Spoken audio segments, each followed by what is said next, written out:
Welcome to The Explainer. So, today we're going to decode that subtle, often unspoken language of resentment. To really get to the bottom of what's going on beneath the surface in some of our most important relationships. All right, let's just dive right in. This quote, it's the perfect place to start because, wow, it just nails a feeling so many of us have had, right?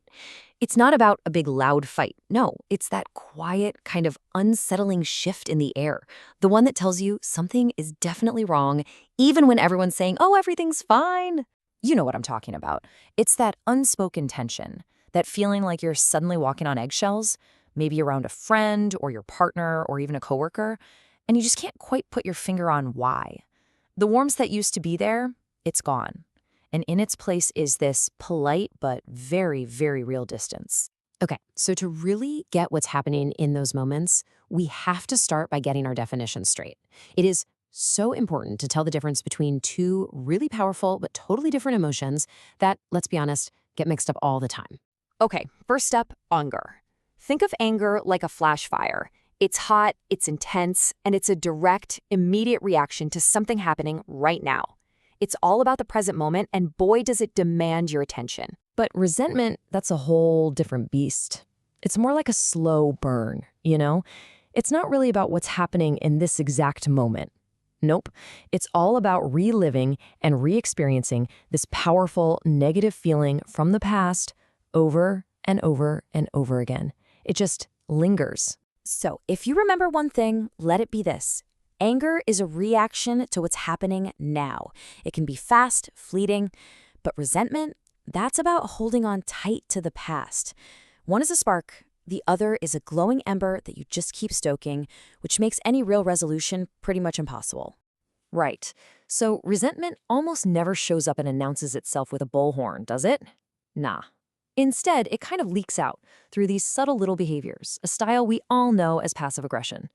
So let's play detective, let's look at the evidence, those quiet signals that tell you something is really, truly off.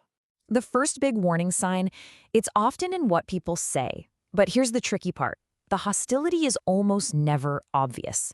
It's all disguised, wrapped up in what looks like humor, or concern, or even what sounds like a compliment. And this quote, compliments wrapped in razor wire. I mean, wow, it just perfectly captures the whole idea of a backhanded compliment, doesn't it? It's a classic weapon in the passive-aggressive arsenal. It's a statement that's totally designed to sting, but in a way that lets the person say, what? I was just being nice? I mean, think about these. They sound so polite on the surface, right? But they carry this unmistakable sting. They're literally designed to make you second-guess yourself, to slip in a little criticism without ever having to own it. It's the kind of praise that actually leaves you feeling worse, not better. Okay, so that's the words. But beyond that, the second major sign is all about a change in behavior. This isn't about what a person says anymore. It's about what they do, or maybe more importantly, what they stop doing. It's this deliberate, unspoken way of creating distance. And what's so powerful and honestly so frustrating about this is how these actions scream displeasure without a single word being spoken. They just stop celebrating your wins. They start giving you the absolute bare minimum. It's like a slow fade, and it's totally designed to make you feel that cold shoulder. So the big question is, why? Why do people choose these super indirect, confusing methods instead of just having an honest conversation? Well, it's usually not just about them trying to be difficult. Psychology actually points to a few really key reasons for this. A lot of the time, it just comes down to a deep fear of direct conflict. Or it could be a learned behavior, something they picked up in childhood where maybe expressing what you needed got you criticized or even punished. And for some people, it's just a real struggle to manage big negative emotions, so they kind of leak out sideways. But the core issue really is avoiding that vulnerable, direct conversation. And this right here, this gets to the absolute heart of the problem. Psychologists have a name for it. They call it expressive suppression. And trust me, it can be just devastating for a relationship. Because when one person is constantly hiding their true feelings, there's just no chance for a real resolution. It creates this vicious cycle where both people end up feeling totally disconnected and pretty miserable. So, what about you? What's it like being on the receiving end of all this? Well, it's not just confusing. It is emotionally and even physically draining. It's often called a death by 1,000 tiny cuts for a reason. That constant not knowing, that ambiguity, it just chips away at your sense of reality. This nonstop ambiguity leaves you questioning everything, especially your own perceptions. You feel confused, you feel frustrated, and you really start to doubt yourself. You start asking, wait, am I just overreacting? Did they really mean it that way? And that cycle, it is absolutely exhausting. And the cost is real. I'm not just talking about feelings here. Research actually suggests that this constant tension can have some serious consequences for your health. We're talking links between unresolved resentment and things like anxiety, depression, even physical stuff like joint pain or heart disease. It is a really heavy burden to carry. Okay, so once you start recognizing these signs, what can you actually do about it?